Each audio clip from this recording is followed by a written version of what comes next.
வணக்கம் மக்களே. இன்னைக்கு நம்ம காரைக்கால்ல இருக்க கேஎம்சி ஹாஸ்பிட்டல்ல இருக்கோம். இன்னைக்கு நம்ம கூட மாரடைப்பு மற்றும் பக்கவாதங்களை பற்றி பல விஷயங்களை தெரிந்து கொள்ள doctor Veerapandi general medicine MD அவர்கள் நம்மளோட இருக்காங்க. வணக்கம் சார். இன்னைக்கு நம்மள பல பேருக்கு இருக்கிற நோயில ஒண்ணு மாரடைப்புங்கிற ஹார்ட் அட்டாக். இத பத்தி மக்களுக்கு ஒரு விழிப்புணர்வு ஏற்படுறதுக்காக டாக்டர் சாரோட பேசுவோம். மாரடைப்புனா என்ன சார்? மாரடைப்பு என்பது இருதயத்துக்கு போற இரத்த குழாயில ஏற்படுற அடைப்பினால ஒரு நோய். இன்னொரு பேர் ஹார்ட் அட்டாக் நம்ம இதுல சொல்லுங்க. மாரடைப்பு வர அபாயம் யாருக்கெல்லாம் சார் அதிகமா இருக்கு? என்னென்ன காரணங்களால வரும் சார்? மாரடைப்பு சிகரெட் ஸ்மோக்கர்ஸ், அதுக்கப்புறம் சுகர் பேஷண்ட்ஸ், பிரஷர் உள்ளவங்க, இவங்களுக்கு ரொம்ப காமனா வரக்கூடிய வாய்ப்புகள் இருக்கு. கொலஸ்ட்ரால் அதிகமா இருந்தாலும் மாரடைப்பு அதிகமா வரும். ஹார்ட் அட்டாக் வந்துச்சுன்னா எப்படி சார் கண்டுபிடிக்கிறது? என்னென்ன சிம்டம்ஸ் வச்சு தெரிஞ்சுக்கலாம் சார்? ஹார்ட் அட்டாக் வந்துச்சுன்னா நெஞ்சு வலி இருக்கும். வலியோட சேர்த்து மூச்சு திணறல், படபடப்பு, இதோட சேர்த்து அந்த வலி இடது கைக்கு பரவுறது, வேற இந்த தோள்பட்டைக்கு பரவுறது, இந்த மாதிரி தொந்தரவுகள் இருக்கும். டெஸ்ட் எடுத்தோம்னா நெஞ்சு வலி சரியாகும். அதே கொஞ்சம் நடந்தா ஏதாவது வேலை செஞ்சோம்னா வலி அதிகமாகும். இதுதான் மாரடைப்போட முக்கியமான அறிகுறி. லெஃப்ட் ஷோல்டர் பெயினும் நெஞ்சு வலி இருந்தாலே ஹார்ட் அட்டாக் தானா சார்? இல்ல வேற ஏதாவது நோய் இருந்தாலும் இந்த மாதிரி வர சான்ஸ் இருக்கா சார்? சில பேர் இடது பக்க தோள்பட்டை வலிச்சாவே நெஞ்சு வலின்னு நினைச்சுக்கிறாங்க. அந்த மாதிரி இல்ல. அதுக்கு சில வேற சில காரணங்கள் கூட இருக்கலாம். இதனால ஒரு நெஞ்சு வலி வேலை செய்யும்போது வலி அதிகமாகும். அது தோள்பட்டைக்கு அது பரவும். அதே நேரத்துல ரெஸ்ட் எடுக்கும்போது அது சரியாகும். இந்த வலி தொடர்ந்து இருந்துச்சுன்னா ஈஸியா எடுத்து பாக்குறது எப்பவும் பெட்டர். மாரடைப்புக்கு ஏதாவது முதலுதவி இருக்கா சார்? மாரடைப்பு ஒரு பேஷண்ட் மாரடைப்பு நமக்கு வந்துருச்சு, நெஞ்சு வலி வந்துருச்சு அப்படின்னா முதல்ல மருத்துவ உதவி நாடுறது பெட்டர். இன்னொன்னு நம்ம கூட இருக்கவங்களுக்கு யாரும் மாரடைப்பு இருக்குன்னா அவங்க ரிலாக்ஸா வச்சுட்டு அவங்கள ஆக்டிவிட்டி அதிகமா பண்ண விடாம மருத்துவமனைக்கு கூடிய சீக்கிரம் கூட்டிட்டு வர்றது நல்லது. மாரடைப்பு நோயாளிகளுக்கு என்னென்ன டெஸ்ட் சார் எடுக்கணும்? ஒரு பேஷண்ட் நெஞ்சு வலின்னு சொல்லி ஹாஸ்பிட்டலுக்கு வராங்கன்னா ஃபர்ஸ்ட் இசிஜி எடுத்து பார்த்தோம். அதுக்கப்புறம் எக்கோ டெஸ்ட் எடுத்து பார்ப்போம். எக்கோ டெஸ்ட்ல எந்த இடத்துல இதயம் பலவீனமா இருக்கு அப்படிங்கிறது கண்டுபிடிக்கலாம். அது இல்லாம சில ட்ராப்டி அந்த மாதிரி டெஸ்ட் எல்லாம் இருக்கு. அதை வச்சு நம்ம நெஞ்சு வலி இருதய பிரச்சனையால இருக்கா இல்ல வேற எதுவும் பிரச்சனையால இருக்கான்னு கண்டுபிடிக்கலாம். நெஞ்சு வலி வரவங்களுக்கு நீங்க ஹாஸ்பிட்டல் கொடுக்குற ஃபர்ஸ்ட் ட்ரீட்மெண்ட் என்னவா சார் இருக்கும்? ஒரு பேஷண்ட் நெஞ்சு வலி அப்படின்னு சொல்லி ஹாஸ்பிட்டல் வராங்கன்னா இருதய பிரச்சனையால அந்த வலி வந்திருக்கு அப்படின்னு கன்ஃபார்ம் பண்ணிட்டாங்கன்னா அதுக்கு லோடிங் டோஸ் அப்படின்னு சில மாத்திரைகள் கொடுப்போம். அந்த மாத்திரைகள் இருதயத்துக்கு போற ரத்த குழாய் சரிதான் ட்ரை பண்ணோம். அதனால முடியல அப்படின்னா நம்ம அதிக பிரைஸ் உள்ள மருந்துகள் சில மருந்துகள் இருக்கு. அந்த மருந்துகள் உடனடியாக கொடுத்து நம்ம சரி செய்ய முடியும். ஆஞ்சியோகிராம்னா என்ன சார்? யார் யாருக்கெல்லாம் ஆஞ்சியோகிராம் பண்ணுவாங்க சார்?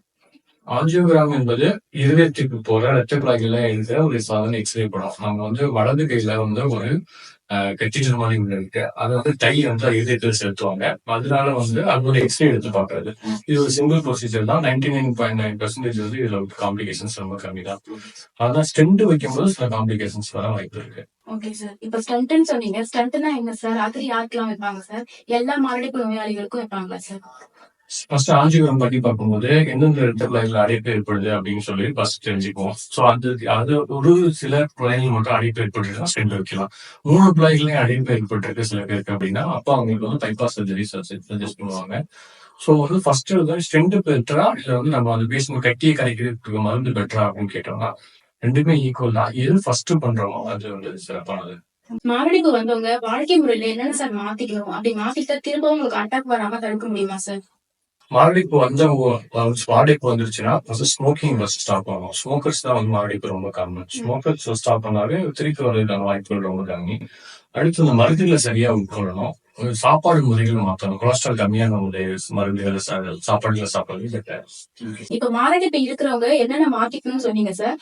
அதே மாதிரி மாரடைப்பே வராம தடுக்கிறதுக்கு நாங்க எங்க வாழ்க்கை முறையில என்னென்ன சார் மாத்திக்கணும்? மாரடைப்பு வராம இருக்கணும்னா டெய்லி எக்ஸசைஸ் பண்ணணும். சாப்பாடு முறைகளை மாற்றணும். வறுத்த உணவுகள், ஃபாஸ்ட் ஃபுட்டை தவிர்க்கிறது பெட்டர். ஸ்மோக்கிங் முக்கியமா மாற்றணும். அதே விஷயங்கள் தான். ஆனா ப்ரிவென்ஷன் ஃபர்ஸ்ட் எய்ட் பண்றது எவ்வளவு பெட்டர். ஆல்ரெடி மாரடைப்பு வந்தவங்களுக்கு திரும்பவும் மாரடைப்பு வந்ததுன்னா என்ன சார் பண்ணணும்? ஆல்ரெடி மாரடைப்பு திருப்பி நெஞ்சு வலி வருதுன்னா அது மேக்சிமம் திருப்பி இருதய வலினாலதான் இருக்க வாய்ப்பு அதிகம். ஸோ திருப்பி அவங்க டாக்டர்ஸ் ஆல்ரெடி கொடுத்த மாத்திரைகள் சரியா உட்கொள்ளாம இருந்தாலும் இந்த மாதிரி திருப்பி வர வாய்ப்பு இருக்கு. மாத்திரைகள் உடனடியாக திருப்பி எடுத்துக்கிட்டு உடனே ஹாஸ்பிட்டலுக்கு திருப்பி ஒரு இசிஜி எடுத்து பார்த்தோம்னா புதுசா எதுவும் ரத்த குழாயில் அடைப்பு ஏற்பட்டிருக்கா அந்த பழைய ரத்த குழாய் அடைப்புலாம் அந்த மாதிரி நெஞ்சு வலி காரணமானு கண்டுபிடிக்கலாம். இருதயத்துல இருக்க அடைப்பை கரைக்கிறதுக்கு மருந்து தரணும்னு சொல்றீங்களா சார்? அதனால ஏதாவது பாதிப்பு இருக்கா இல்ல அதனால என்னென்ன பயன்கள் இருக்கு சார்? இருதயத்துக்கு போற ரத்த குழாயில ஏற்படுற அந்த அடைப்பை கரை கொடுக்கிற மருந்துகள் உடனடியாக கொடுக்கற மூலமா நம்ம அந்த ரத்த குழாய் அடைப்பை உடனடியாக சரி செய்யறோம். அதனால இருதயம் பழைய நிலைமைக்கு அது கொஞ்சம் கூட பழுது இல்லாம சரி செய்ய முடியும். ஸோ இதனால பக்க விளைவுகள் ரொம்ப கம்மி தான். கம்பேரிட்டிவ் டு பயன்கள் ரொம்ப ரொம்ப அதிகமா இருக்கு. இது வரைக்கும் மாரடைப்பு நோயில உள்ள சந்தேகங்கள் எல்லாத்தையும் நம்ம டாக்டர் சார்ட்ட கேட்டு தெரிஞ்சுக்கிட்டோம். அடுத்து பக்கவாத நோய்களை பற்றி டாக்டர் சார்ட்ட கேட்டு தெரிஞ்சுக்கலாம். பக்கவாதம்னா என்ன சார்? அது எதனால ஏற்படுது சார்? பக்கவாதங்கிறது ஒரு பக்கம் மட்டும் கை கால் சைடுல இருந்து போறது, ஒரு சைடு வந்து ஃபேஸ் வந்து சைடுல இருந்து போறது. அதனால பக்கவாதத்துல வந்து ஒரு சைடு வாய் வந்து கூடிட்டு இருக்கும். இடது கால் வந்து சுத்தமா சைடுல இருந்து போயிருக்கும். இல்லாட்டி கொஞ்சமாவது நம்ம வந்து மூவ் பண்ண முடியும். இது வந்து திடீர்னு வரும். அதுதான் பக்கவாதம். பக்கவாதம் நோய் எதனால சார் ஏற்படுது? அதே மாதிரி இருதயத்துக்கு என்ன பிரச்சனையோ அதேதான். இங்கேயும் இரத்த குழாயில தான் அடைப்பு ஏற்படுது. அதே காரணங்கள் ஸ்மோக்கிங், அது கொலஸ்ட்ரால், அப்புறம் சுகர் இது மாதிரி அதே காரணங்கள் தான் இங்கேயும் பக்கவாதத்தையும் ஏற்படுது.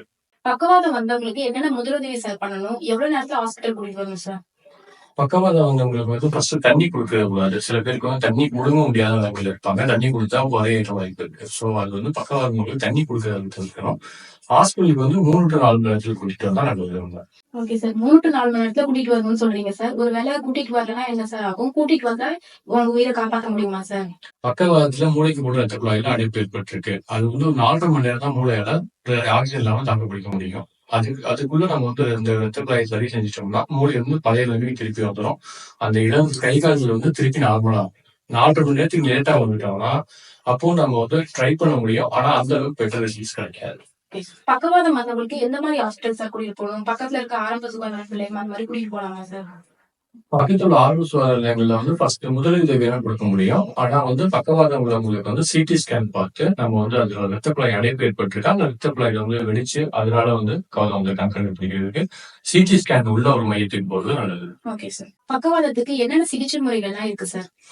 முன்னாடியே சொன்ன மாதிரி 4.5 மணி நேரத்துக்குள்ள வந்தோம்னா நம்ம வந்து உடனடியா மருந்து கொடுத்து கரைச்சு திருப்பி பள்ளிகளுக்கு கொண்டு வர முடியும். அதே கொஞ்சம் லேட்டா வந்துட்டாங்க அப்படின்னா தொடர்ந்து மாத்திரை போற மாதிரி இருக்கும். அது இல்லாம பிசியோதெரபி பண்றது, உடனடியா வர சில இறப்புகளுக்கான காரணங்களை வந்து பிரிவென்ட் பண்றது மூலமா நம்ம வந்து கொஞ்சம் கொஞ்சமா ரெக்கவரி பண்ண முடியும். பக்கவாதத்தால தாக்கப்பட்டவங்க என்னென்ன உணவு முறைகள் சார் எடுத்துக்கணும்? தொடர்ந்து அவங்க வாழ்க்கை முறையில அவங்க என்னென்ன சார் கடைபிடிக்கணும்? பக்கவாதம் ஒன்ஸ் வந்துருச்சுன்னா திருப்பி மருத்துவர் கொடுக்குற அந்த மருந்துகளை சரியா சாப்பிடணும். அது ஒண்ணு. அதுக்கப்புறம் வந்து கொலஸ்ட்ரால் அதிகமா உள்ள உணவுகளை வறுத்த உணவுகளை கம்மி பண்ணிக்கணும். ஃபாஸ்ட் கம்மி பண்ணணும். சுகர் அதிகமான ஃபுட்ஸை கம்மி பண்ணணும். ஸ்மோக்கிங் ஸ்டாப் பண்ணணும். ஆளுகாரம் நிப்பாட்டணும். ஸ்ட்ரெஸ்ஸை கம்மி பண்ற மாதிரி தியான முறைகள் கடைபிடிக்கிறது, எக்ஸசைஸ் டெய்லி கொஞ்சம் பண்றது பெட்டரா இருக்கும். Okay sir. பக்கவாதம் இருதய பிரச்சனை ரெண்டுலயுமே வந்து ரத்த குழாய் இழைப்புனாலதான் வந்து மக்கள் வந்து பாதிக்கப்படுறாங்க. அது எவ்வளவு தூரம் டைம் தான் அது ரொம்ப முக்கியம். Time is gold. ஸோ வந்து எவ்வளவு தூரம் சீக்கிரம் ஹாஸ்பிட்டல் போறாமோ அவ்வளவு தூரம் ரெக்கவரி பெஸ்டா இருக்கும். இது வரைக்கும் மாரடைப்பு மற்றும் பக்கவாதம் பற்றி பல பயனுள்ள தகவல்களை டாக்டர் வீரபாண்டி அவர்களிடம் கேட்டு தெரிஞ்சுக்கிட்டோம். இது பாக்குற உங்களுக்கும் பயனுள்ளதா இருக்கும் நம்புறோம். நன்றி, வணக்கம்.